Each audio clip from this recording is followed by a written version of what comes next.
We'll sit down a little bit different from last year when we were talking to Sam right after the draft. We were here. It's his first camp.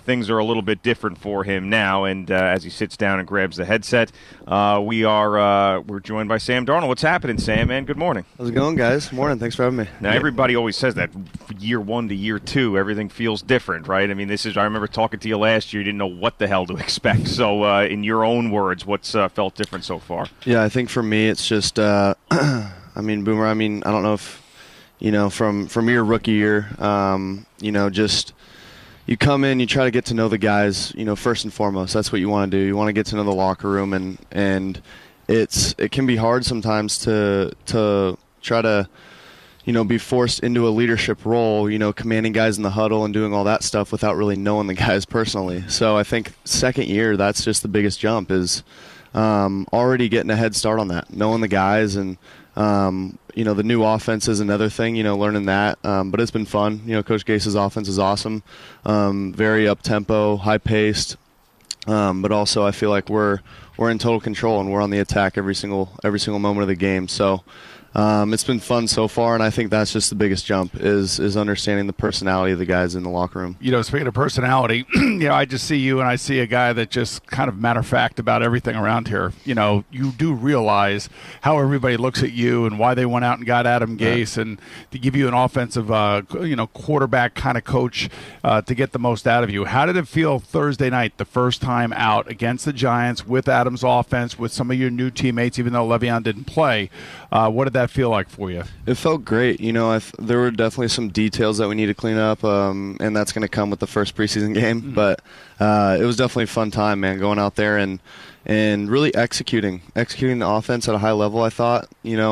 I felt sometimes a couple plays my eyes were all over the place, flipping back and forth, really trying to see, are they going to bring pressure or anything like that. So I think I can do a better job of that, but that's just going to come, with more games that we play, and hopefully by regular season 1, I'll be ready to go with that. And how was the communication with Adam for the first time under real, pressure and anxiety? It was great, man. He's super calm when he's in the headset, super calming, and he just gives the plays, and every now and then after he gives the play, he'll give me a little tip and reminder for that play. That's really nice, just having a guy there to be like, hey, remember on this play, want to change up the snap count, see, what they're doing pre-snap. So it's nice to kind of get reminders like that. As a quarterback, you want to try to hold yourself responsible to do stuff like that on your own sometimes. But it's always nice to have a guy there to give you tips and reminders, if need be on that call. Talking to Sam Darnold, the stretch after the injury, that 3-game stretch, Buffalo, Miami, Houston, you look like something clicked in there. I mean, if you compare those numbers to the rest of the quarterbacks in football, you had like the best 3-game stretch out of anybody. What was the difference there for you? Did you see something when you're on the sidelines and rehabbing the injury that made things slow down for you? I think, first of all, the experience that I got in the first half of the year was awesome. I really think it was like playing a whole first year. And then when I came back, when I sat out, when I got hurt, I was able to kind of sit back and watch a vet and Josh McCown play, and just to see how fast he played, as an older guy, he doesn't want to take as many hits, sure, as some of the younger guys might be willing to. So I think with Josh, just seeing how fast the ball got out of his hand on first and second down, and even on third downs, just putting the ball in play, making sure that we stood a chance, getting the ball in playmakers' hands and letting them go get the first, because the ball doesn't need to be a home run every single play, and that's something that I realized, after the first half of the season and just watching Josh play and practice. So that was a huge step for me, and then also just taking a step back and realizing, what I needed to do every single day in practice, in walkthroughs, how I need to command myself and how I need to command the team. And if I don't, especially in a walkthrough setting, if I don't get something right away, just be able to reload it. Be like, hey, let's get that look again, because that's really my time and the offense's time to get the scout team to give us the best look and for us to block it up. So. Yeah, I always tell these guys there's a moment where a young player, especially a quarterback, figures it out and says, okay, I belong here. I can do this. And I think we saw that at the end of last year. So now this year they go out there and they get a couple new players around you. Le'Veon Bell's here. Jamison Crowder's here. Hopefully Quincy Enunwa can make it every single game. That would be good for you. I know Herndon's going to be out for 4 weeks. Ryan Khalil's your new center. You got Kelechi Osemele in there. I mean, you have I think they have assembled a very good group around you this year with a good offense, with an offensive head coach. So I'm just wondering, you have obviously high expectations for yourself, but you know the fans out there think that this, is going to be some sort of exciting year. Initially, after wondering whether or not Gase was the right hire, but you tell the Jet fan that Gase is the right hire. 100%. Coach Gase, and I actually heard Ryan say this, but it's so true. I mean, just the energy that he brings every single day. It's awesome, and it's contagious for guys in the locker room and in the building as well. It's awesome to be able to have a guy like that, and also Greg Williams on the other side. Them two bring in the energy that they bring every single day in practice and in the building. It's hard not to love football when you got guys like that coaching for you. So they're just on top of it every single day, and they've been in the league and they've been around football for so long. They know the X's and O's. There's no question about that. But the way that they lead and the way that I guess just the way that they lead and the way that they bring energy every single day, it's awesome to see. So, and they also embolden guys like Jamal Adams on the practice field, 100%. Don't they? What a pain in the ass he is, I'm sure. Have you? This is when you've definitely arrived. Okay, have you yelled at your defensive coordinator yet on the field? Have you got into his face? Have you chirped him at all? No, I mean, not yet though. I'm not a big chirper, but at times I'll make a throw or I'll understand what he's doing right away, and I'll recognize their defense and what they're doing, and I'll put the ball where it needs to be, and I'll just kind of look over there like, I knew that was coming. So it's fun to kind of give those looks to him, and he knows, when that happens. But with such a legend in Greg Williams and guys on the defensive side of the ball who are legends in their own right, I'm not going to do too much chirping. What does C.J. Mosley look like to you on the field? CJ's he's a Mike linebacker. That's what they look like, man.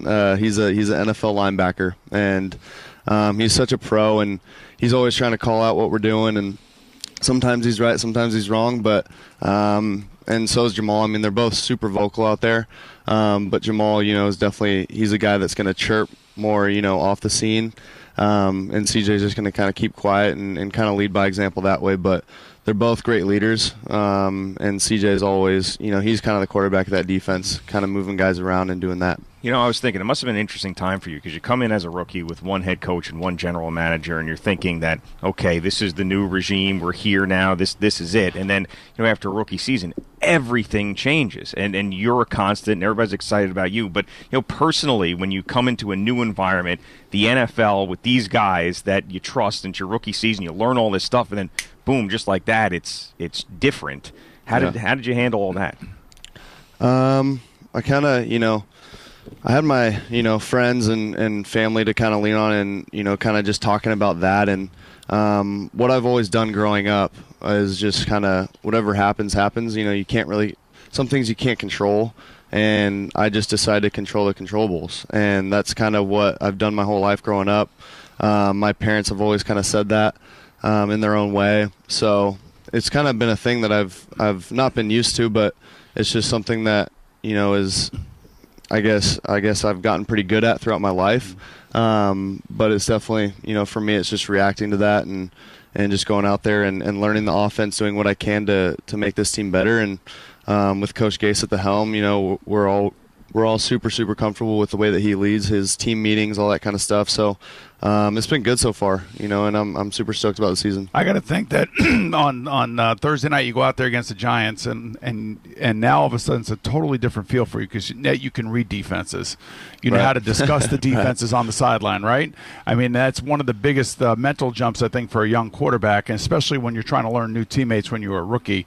So give me your comfort level now stepping on an NFL field looking at the opposing defenses. Yeah, I mean, shoot, when I was a rookie, I would come back to the sideline after a drive, and Coach Bass would be like, "Hey, what'd you see on that?" And I'd be like, "I don't even know. I just, I think it was man." But on the other side of the field, I thought they were playing zone, and I would just be thinking so many different things. And more so, I was really worried about what our guys were running. Not so worried about the defense. But now it's gotten a lot easier. I think that comes with studying, but also seeing defenses every day in practice. Greg brings a lot of different defenses, a lot of different blitzes. So it's good to see him practice. But I think just with experience, only a year of experience. I've gotten so much better at reading defenses, and also I think the biggest thing is talking about on the sideline, like you said. That's a huge thing, especially with those iPads that we get or Surface Pros that we get. It's really awesome to be able to see a defense, diagnose it, and understand. And really, I think Thursday was awesome because I got a lot of confidence because I would go out there and I'd be like, okay, this is the defense that I thought I saw, and then I'd go back to the surface and be like, yeah, that's exactly what I saw. So it was really comforting to kind of see that and to understand and trust myself in the moment. Did you have like a holy crap moment last year? Because I'm assuming that every rookie quarterback has that holy crap moment. Do you remember? Is there one that sort of stands out in your mind? In terms of what? I'm in the NFL and these guys are trying to kill me. Shoot. Maybe preseason week one. Or was it? Right off the bat against Detroit. You were sure. you were great in that game against Detroit. It was like you could do no wrong. We were talking about Broadway Sam. It was like the greatest thing in the world. The pick six, I think, was a huge deal for me because, I threw it and didn't even seem real. I was like, what's going on, man? It was crazy. The stadium was loud as heck, and I'm sure a ton of Jets fans were doubting the pick and all that kind of stuff. So I was just going back to the sideline, and again, going back to my teammates. They were like, hey, man, let's go. We got a full game to play. You got to put that away. And sure enough, we went right down the field and scored, and ended up handling that game pretty well. And, I think that was kind of, I guess, the crap moment that you're looking for. Well, you also had a pretty good moment with Jamison Crowder last Thursday, right? Because he's one of the guys that they brought in to give you a slot perspective, and somebody that's been around now for about 4 or 5 years, understands is actually a pretty good player. I think he's an under the radar player. Give me your assessment of what you've seen from him thus far, and kind of like how you guys have worked together. Yeah, I think Jamison, just the presence he has on the field when he's out there in the slot. Sometimes if he lines up out wide, but mostly in the slot. He's got such a good feel. I can tell he's a good basketball player just by the way that he kind of breaks dudes off, and the way that he's able to sit in the zones if they do play zone. So he's good. Whenever we give him option routes, which we do a lot of the times in the slot, he's able to do his thing and kind of find that zone. And it's really good also when we got a concept on the front side and he's on the back side working. I'm always kind of trusting him to find that open zone so I can flip back and find him if I need to. So Jamison's a really good player, man. We got a ton of great players, but he definitely adds something. So did you see Baker Mayfield at the Indians game shotgun that beer, and then Lindor hit the home run? He had a Lindor jersey on.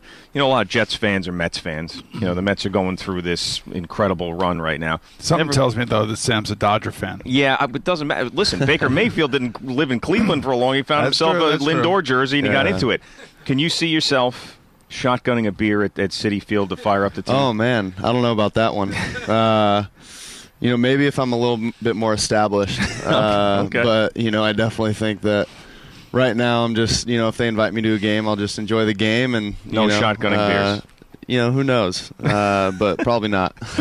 Well, there you go. There's your answer. Boomer won't do it either. Well, it's not that I won't do it. I will do it. But I feel like, I'm not relevant like you and Baker are. You know what I'm saying? Yeah. Or you and Daniel Jones. Like, I see Daniel Jones now going to a Yankee game, but he doesn't have to do that because it's the Yankees. Right. I feel like Daniel Jones was like shotgun a Yoo-hoo. Exactly. This guy still looks like he's 18. Yeah, but I'll tell you what, Sam. You just keep doing what you're doing. You'll be fine. Everything's great. It's great to see you, man. Appreciate it, guys. And thanks for stopping by. Have a great year. We'll be rooting for you. Have an absolutely terrific year. Good luck on the radio this year. All right. Thank you. I don't know why you're doing that, but that's all right.